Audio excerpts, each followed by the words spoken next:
घर के अंदर सामान बिखरा पड़ा है। परिजनों के चेहरे पर शिकन और दहशत है। पुलिसकर्मियों की चहलकदमी का आलम है और हर तरफ अफरा तफरी का मंजर है।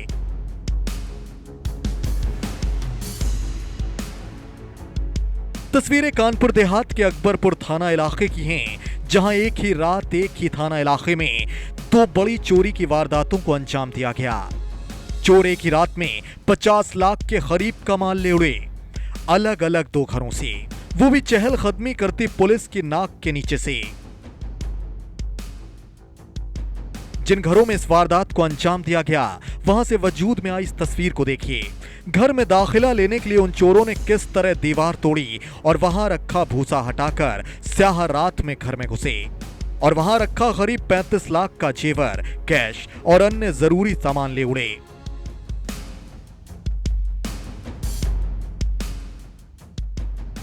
पीड़ित शख्स प्रदीप त्रिवेदी के घर का यह मंजर है, जो भारतीय सेना में अपनी सेवाएं दे रहा है।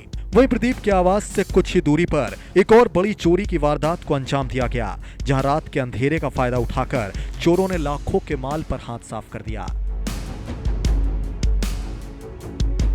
एक ही थाना इलाके में चोरी की दो बड़ी वारदातों के खुलासे के बाद पुलिस अधिकारियों के होश फाख्ता हैं। अलबत्ता उनकी ओर से जांच के आधार पर सख्त कार्रवाई का हवाला दिया जा रहा है, लेकिन पुख्ता तौर पर पुलिस इस वारदात के संबंध में कुछ भी बोलने से बच रही है। अब एक तरफ वो सरकारी दावा है कि यूपी में अपराधी या तो जेल में सड़ेंगे या तो सूबा छोड़ देंगे, और दूसरी तरफ दो सनसनीखेज वारदातों से जुड़ी ये तस्वीरें, जिनमें क्रिमिनल्स पुलिस की नाक के नीचे से 50 लाख का माल ले उड़े। कानपुर देहात में पुलिस की मुस्तैदी की पोल कुछ इस प्रकार खुली है कि सेना के एक जवान के घर करीब 35 लाख से ज़्यादा का माल चोर ले उड़े हैं। आप हमारे पीछे देख सकते हैं। पुलिस को चकमा देते हुए चोरों ने पहले तो सेंधमारी की। ये भूसे का कमरा है, जहां से एक एक ईंट को हटा करके पहले सेंधमारी की गई। सेंधमारी करने के बाद यहां से इस रास्ते चोर अंदर घुसे और चाबी उठाई और एक एक लॉकर खोला। लॉकर खोलने के बाद चोरी की घटना को अंजाम दिया। हमारे साथ बात करने के लिए मौजूद हैं जो गृह स्वामी हैं। क्या नाम है आपका? नीतू त्रिवेदी। क्या पूरा मामला हुआ था? मैं सुबह 4:30 बजे उठा तो भैंसों को सानी करने के लिए गया। जैसे मैंने भूसा भरने का प्रयास किया तो देखा कि घर में सेंध हो गई है। तुरंत मम्मी को जगाया। माता का मम्मी यहाँ सेंध हो गई है, तो मम्मी कमरे में देखा तो वहाँ कुछ भी नहीं था। तुरंत हमने पुलिस को बुलाया। पुलिस को बुलाने में पुलिस समय पर आई और 500 मीटर जाके बक्से पड़े थे और सारा सामान बिखरा पड़ा था। जो जेवरात वगैरह पैसे थे वो सारे जा चुके थे। फिर पुलिस आई और डॉग स्क्वाड वगैरह सब कुछ आए और उन्होंने जानकारी की।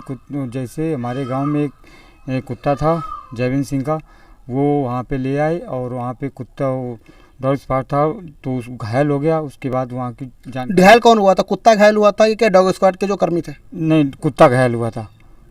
किस कुत्ते ने घायल किया था? कैसे क्या हुआ था? हमारे गांव के जो कुत्ता था जयविंद सिंह का, उस पे हावी हो गया था, तो उसका जो मुंह के जबड़े हैं वो उसमें ज़्यादा चोट आ गई थी। तो क्या ये डॉग स्क्वाड जो अपनी जांच कर रहा था वो जांच पूरी कर पाया था? नहीं, पूरी नहीं हो पाई थी, अधूरी रह गई थी। पुलिस ने कोई फिर दोबारा कोई डॉग स्क्वाड बुलाया था? नहीं, वो फिर नहीं बुलाया था, दूसरा डॉग स्क्वाड नहीं बुला पाए।